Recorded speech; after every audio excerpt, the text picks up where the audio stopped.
coucou. Alors, tu m'avais dit en consultation, tout est bon dans le cochon pour le runner qui panique du switch. Oh my god, c'est vrai. Voilà, c'est vrai. Pourquoi je l'avais dit ça? Parce que toi, tu le sais, mais du coup, les autres, ils savent pas. Faut savoir que le switch pour le runner, enfin, le switch du chaser pour le runner, c'est la plus grande catastrophe qui puisse se passer. Faut déclencher le plan catastrophe naturel. Ok. Pourquoi? Parce que le switch du chaser, c'est une forme de fermeture énergétique par rapport au lien. C'est-à-dire, ce qui a été n'est plus et ne sera plus. Le switch, c'est vraiment, j'avance pour moi, je ne peux plus revenir en arrière, parce que de toute façon, l'énergie de ce qui s'est passé avant, ça a été poncé. Donc, il n'y a plus rien à faire en l'état. Je suis obligée d'aller vers l'avant. Et qu'est-ce qui m'oblige à aller de l'avant en tant que chaser? C'est ma propre sérénité. C'est-à-dire, si je veux me donner une chance d'être heureux ou heureuse dans la vie, mais juste une chance, on ne demande pas la lune, juste une chance, je suis obligée de faire ça. Parce que ce qui a été le passé du lien me torture, me blesse, enfin, moi j'avais vraiment un sentiment quand je vivais ça comment dire, de me faire arracher la peau, qu'on me dépeçait, quoi. Genre ad vitam aeternam, tous les jours. Donc c'était vraiment une catastrophe. Donc le but du switch, c'est pas juste de péter sa pile, péter une durite et se dire voilà, j'en ai marre de mon autre, allez, je me casse. Mais ça, on l'a pensé 1 milliard de fois avant. Qu'est-ce qui fait que le chaser switch, c'est vraiment une notion de là, j'ai pas le choix. Énergétiquement, psychologiquement, émotionnellement, j'ai juste pas le choix. Je suis obligée de me sauver. C'est vraiment de l'ordre du sauvetage personnel. C'est si je mets 1 gramme de plus dans l'énergie du passé, mais je vais mourir, quoi.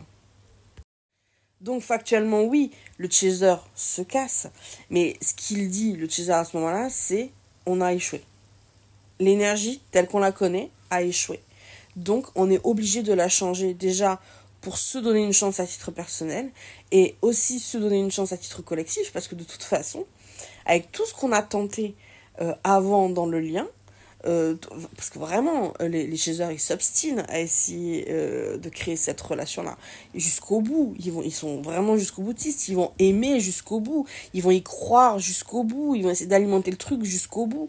Voilà, c'est pas comme si ça avait manqué d'amour, de l'amour, et ça tapissait les murs tellement il y en avait.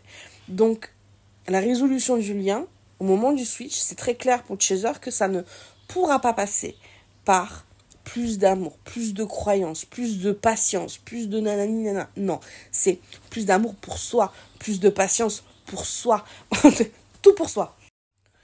Donc factuellement, lors du switch, le chaser il réoriente son regard énergétique de son runner vers lui-même.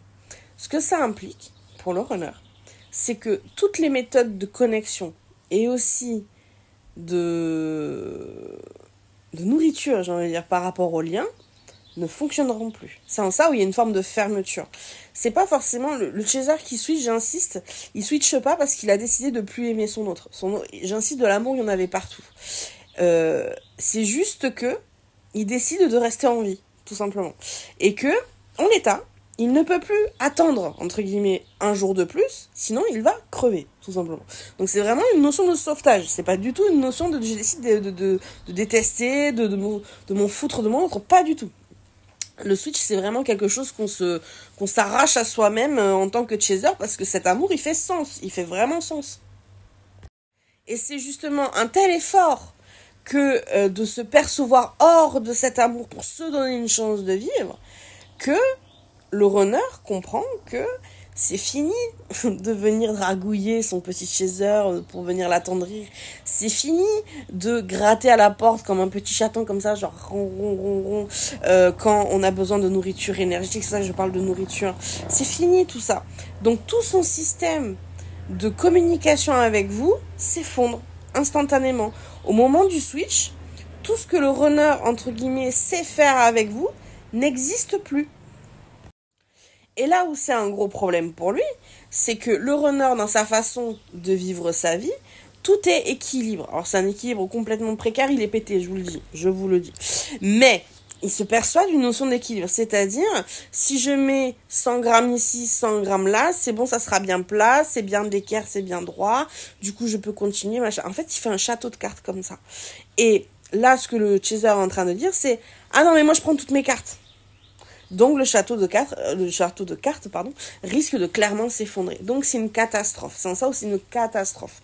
Parce que le runner ne fonctionne pendant très longtemps que par un système de poids comme ça, d'équilibre, de je cale comme ça, de machin, de rustine, de machin. Si t'enlèves l'une des fondations de ça, catastrophe. Donc, quand je te dis tout est bon dans le cochon, qu'est-ce que je t'ai dit? Je l'explique aux autres. Les runners vont tout tenter, du coup, pour que tu ne switches pas.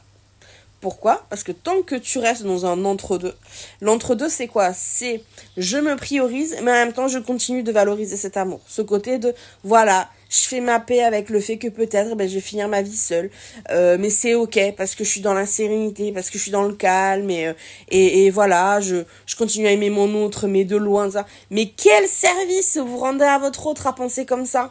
Mon Dieu, mais c'est du pain béni pour les runners, ça. C'est exactement ce qu'ils veulent. C'est-à-dire tous les avantages, aucun inconvénient. Là, mais c'est royal, chèque en blanc. Mais vraiment, parce qu'en fait, votre énergie dit, garde ton château de cartes, pas de souci, moi je fais ma paix avec le reste. Donc ça veut dire que eux peuvent garder toute leur rustine. Les rustines, c'est quoi? C'est les tierces, c'est leur vie telle qu'elle est, se poser le moins de questions possible. L'amnésie, le déni, tellement confortable, on touche pas. Voilà, c'est tout ça, ça reste tel quel. Donc en gros, c'est chèque en blanc, j'insiste, pour stagner ad vitam aeternam, et on se pose aucune question. C'est l'opposé de ce que vous voulez en tant que chaser, c'est l'opposé. Donc, mais ça émane, cet entre-deux, d'une forme de démission, c'est-à-dire j'ai tellement souffert, je peux pas continuer à m'ouvrir les veines, ce qui est tout à fait humain et entendable, il n'y a pas de souci. Mais ce qui est intéressant, c'est de garder cette énergie-là temporaire. Là, dans votre positionnement comme ça, elle est plus du tout temporaire. Vous vous enfermez dedans, et le runner, j'insiste, il est prêt à tout pour que vous vous enfermiez dedans.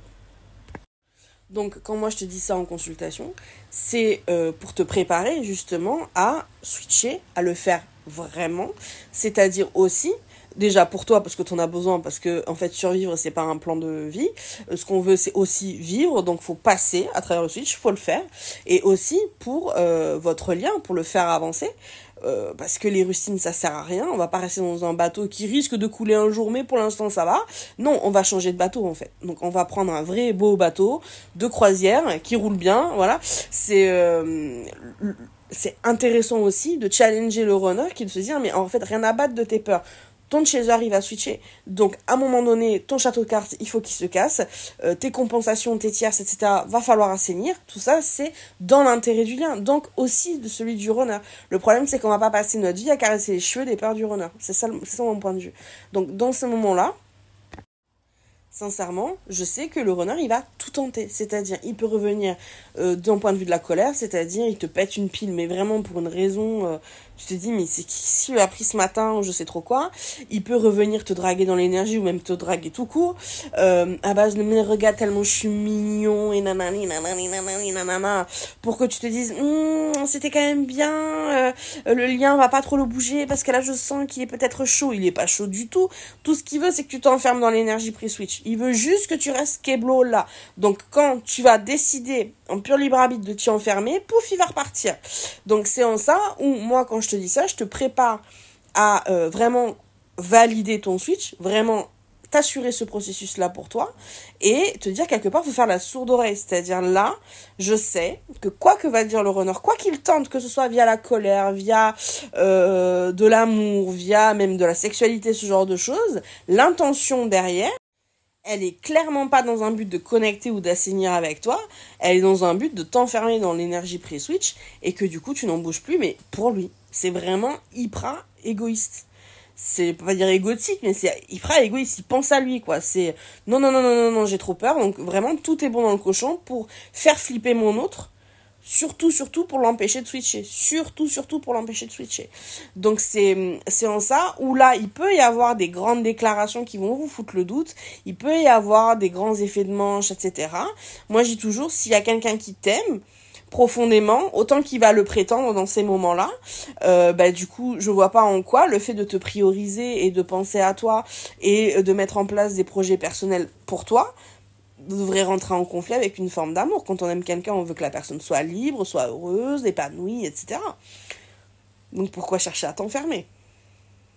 Parce que l'archétype de ce genre de déclaration, par exemple, si ton runner ou votre runner choisit un pan très amoureux, c'est je t'aime, je t'aime, je t'aime, je t'aime, mais laisse-moi du temps, mais j'ai des choses à finir, mais j'ai encore, des peurs sur lesquelles je travaille, donne-moi du temps, donne-moi du temps, du temps, du temps, du temps, du temps.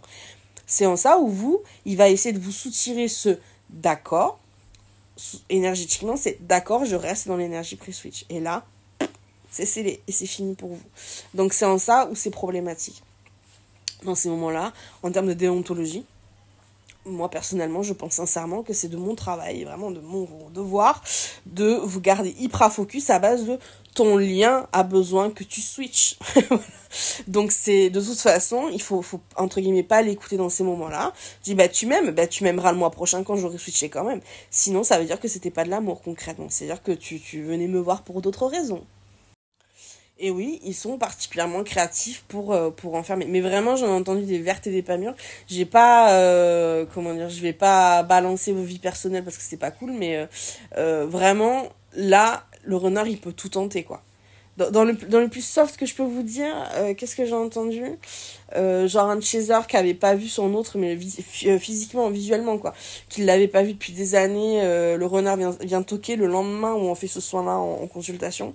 Toquer à la porte, un ding-dong comme ça, sans aucune raison. Donc je vous raconte pas la gueule du mail que j'ai reçu de la nana à base de « Tu devineras jamais ce qui s'est passé. Ça fait 4 ans que je l'avais pas vu. Je sais pas pourquoi il a sonné. » Et ça l'avait pris au milieu de la nuit, comme ça, de prendre la voiture pour aller sonner chez sa chaser. Voilà, vraiment un peu des dingueries comme ça. Vraiment, tout est possible dans ces moments-là. Et moi, je trouve que c'est un super indicateur aussi, parce que runner qui panique égale chaser calatrique. On aime beaucoup.